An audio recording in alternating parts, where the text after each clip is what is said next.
we're just going to do a little bit of chatting about charity trustee recruitment and succession planning. And the reason why this is in the agenda for today is that it's something that we come across a lot when we're out and about. It's a concern because, of course, trustees are the people who are in management and control of our charities. They're the people who are so important to charities contributing to Scottish life. And we're seeing increasingly an age profile of trustees that's going up and up and up. We're seeing trustees and boards that are worried about recruiting trustees, and we're seeing people who are worried about, how we're going to build trusteeship as we go forward to the future. So I think it's a very important topic. We want to embrace it, chat about it, and think about what our role is in trying to make this slightly better. And so that's why you guys are going to have to do a little bit of work today. So before we start, I just wondered how many people here are trustees? Yeah, oh, fantastic. Very big balance of trustees. How many are trustees of more than one charity?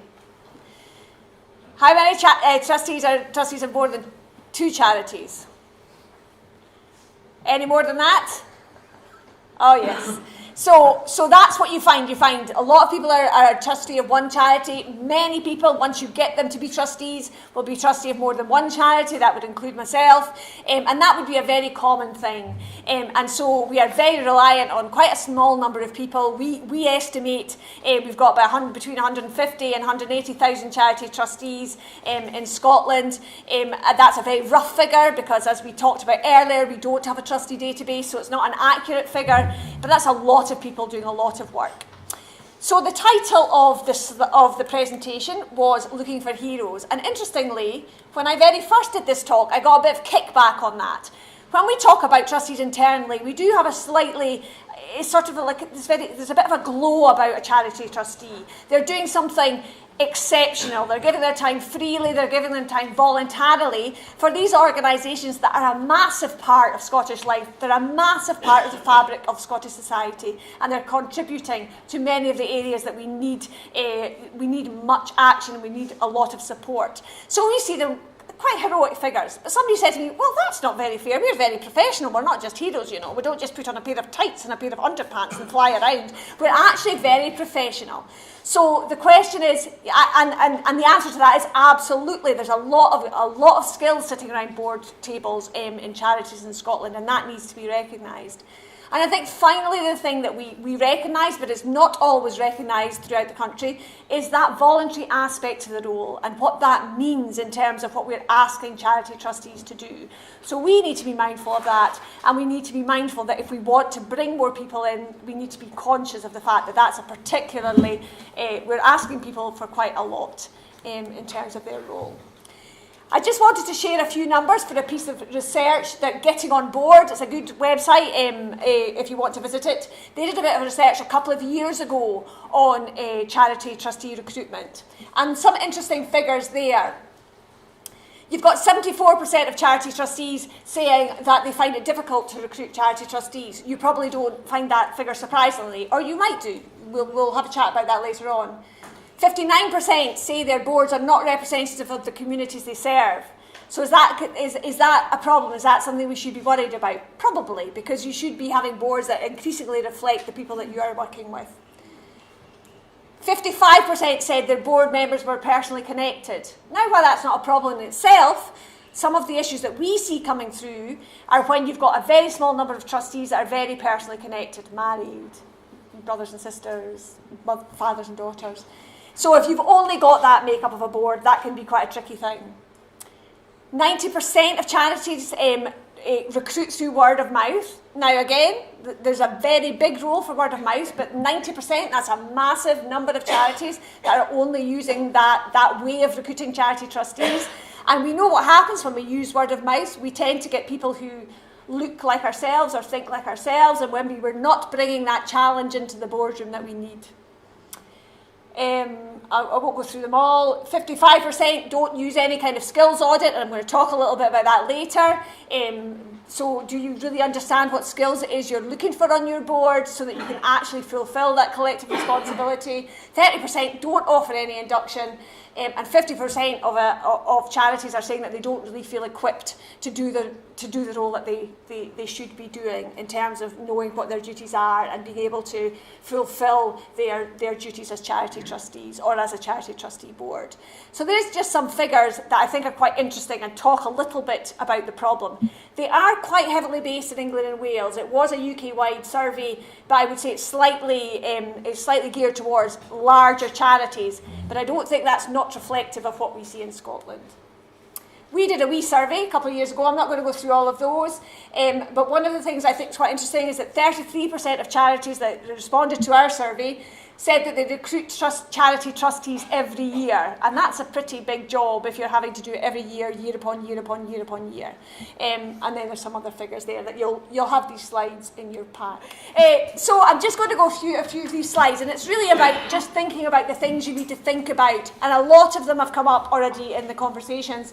So the first thing, obviously, is you need to know what your governing document says, and sometimes it can be restrictive in terms of what you can and cannot do, and you have to consider that as you recruit your trustees. And you may need to think about your own governing document and how that might need to evolve and change as you are changing as an organisation if you want to recruit differently. But certainly that's the starting point. Does it tell you who you need to have on your board? Do you have to co-opt members? What does it say about your recruitment process?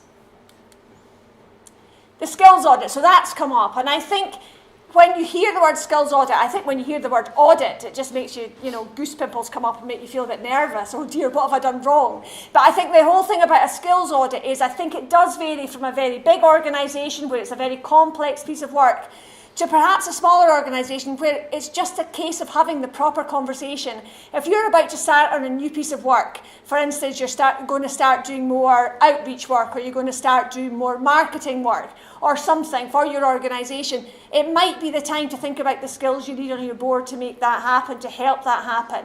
So a skills audit doesn't necessarily need to be something complicated, but it is something that's important to think about so that you can actually be directed a bit in terms of how you recruit your trustees and the conversations you have with your trustees and the type of training you offer your trustees as well. So that skills audit piece is quite important, and I think for a lot of small charities, they think it's for bigger charities. They think it's something for these larger charities, but actually it's probably something for everybody. Have we got the right skills around the board? What should we be looking for? Maybe where could we look for that?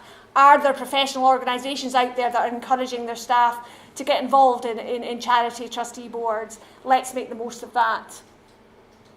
And then the next step, of course, is you've got to attract and advertise. And this is where I think things are getting easier, things are getting better, because we're no longer in the situation that you either do it by word of mouth, or you take out an expensive newspaper article, or you put something on a notice board in some building. We're in the state that you can reach hundreds and thousands of people if you have the right channels. The Maggie's example was quite interesting. There's other places that you might be able to have a partnership where you can get an advert out there. There are also people who are dedicated now and have often quite free slots for advertising for charity trustees, or cheap slots for advertising for charity trustees. So is there one that's the right one for you? Will you reach the right people through that? And are you just using your own social media if you have it, or somebody else's social media who you are in partnership with?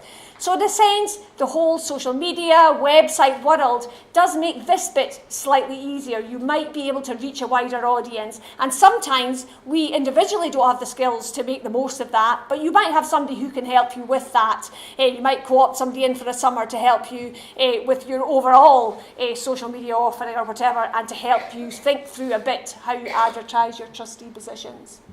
And then, of course, once you've advertised, you get 100 people beating down the door to say, I would love to be your charity trustee.